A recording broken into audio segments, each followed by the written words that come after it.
ये कहानी है एक ऐसी रात की जिसने पूरे देश को झकझोर कर रख दिया।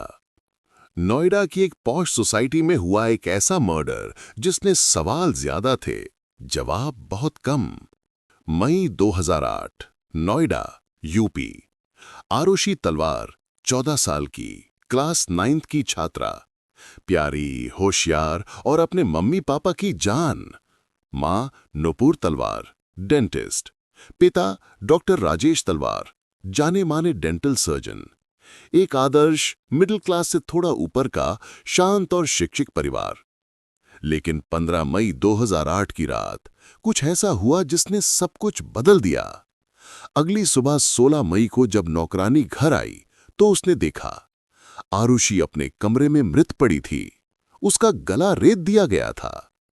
पहली नजर में पुलिस ने शक किया घर के नौकर हेमराज पर, क्योंकि वो गायब था। घर का दरवाजा अंदर से बंद था और बाहर से जबरदस्ती के निशान नहीं मिले। सबको लगा कि हेमराज ने हत्या की और फरार हो गया। लेकिन अगले ही दिन जब पुलिस ने छत का दरवाजा खोला तो सबकी सांसें थम गईं। वहां हेमराज की लाश पड़ी थी, वही नौकर जिस पर पुलिस शक कर रही थी। अब सवाल ये उठा कि अगर हेमराज मरा हुआ था तो आरुषि को किसने मारा? पुलिस ने जांच शुरू की, लेकिन पहले दिन से ही कई गलतियां हो गईं। सीन ऑफ क्राइम पर भीड़ लग गई, लाश के आसपास उंगलियों के निशान मिट गए और कई अहम सबूत नष्ट हो गए। पुलिस के पास ठोस सबूत नहीं थे तो उन्होंने परिवार पर ही शक करना शुरू किया। राजेश तलवार पर आरोप लगा कि उन्होंने अपनी बेटी को किसी आपत्तिजनक स्थिति में देखकर गुस्से में हत्या कर दी। एक झूठी ऑनर किलिंग की थ्योरी तैयार की गई। मीडिया ने इस केस को ऐसे पकड़ा जैसे कोई टीआरपी की रेस चल रही हो। हर न्यूज चैनल, हर अखबार आरुषि और उसके माता पिता पर सवाल उठाने लगा। क्या बेटी की हत्या पिता ने की? क्यों छुपाया गया सच्चाई? देश भर में इस केस पर बहस छिड़ गई, लेकिन सबूत अब भी अधूरे थे।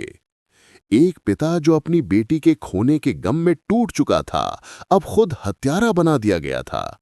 नुपुर तलवार ने बार बार कहा, हम निर्दोष हैं, हमें न्याय चाहिए, लेकिन उनकी बात कोई नहीं सुन रहा था। मामला जब सीबीआई के पास गया तो पहली टीम ने कहा तलवार दंपत्ति निर्दोष हैं, उनके खिलाफ कोई ठोस सबूत नहीं।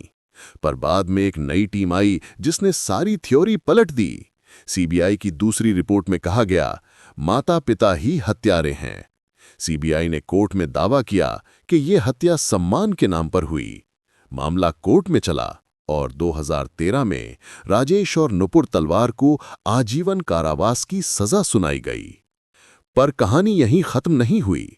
2017 में इलाहाबाद हाईकोर्ट ने कहा कि सीबीआई के पास पर्याप्त सबूत नहीं हैं और तलवार दंपत्ति को बरी कर दिया गया। 9 साल जेल में रहने के बाद वो दोनों आजाद हुए।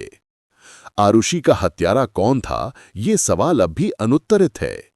कोई ठोस सबूत, कोई गवाह, कोई क्लोजर नहीं। एक मासूम बच्ची, एक बिखर चुका परिवार और एक ऐसी जांच जो शायद कभी सच्चाई तक नहीं पहुंच सकी। आरुषि तलवार मर्डर केस सिर्फ एक हत्या नहीं थी, बल्कि हमारे सिस्टम, मीडिया और न्याय प्रक्रिया की खामियों का आईना था। कभी सोचिए, अगर आपकी ही मासूम बच्ची के साथ ऐसा हो और आपको ही उसका कातिल कहा जाए, तो क्या आप उस दर्द को झेल पाएंगे? सवाल अब भी वही है, आरुषि को किसने मारा? शायद ये रहस्य हमेशा रहस्य ही रहेगा।